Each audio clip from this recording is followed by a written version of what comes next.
বাইন গেলে প্রস্তুত হইন আমার লগে। আমি নিজে যাইতাছি লগে অক্ষণ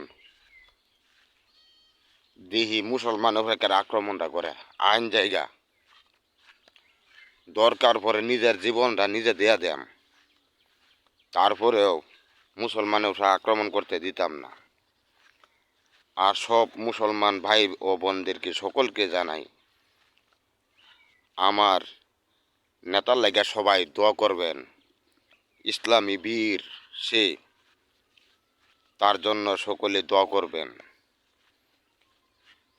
এই আশা এই ভালোবাসা রাখা এমনভাবে দোয়া করবেন যাতে আল্লাহ তারে সাহস শক্তি সব কিছুই যোগা। এই আশা ভালোবাসা রাখা আমার ভিডিও এখানে শেষ করলাম। আল্লাহ হাফেজ।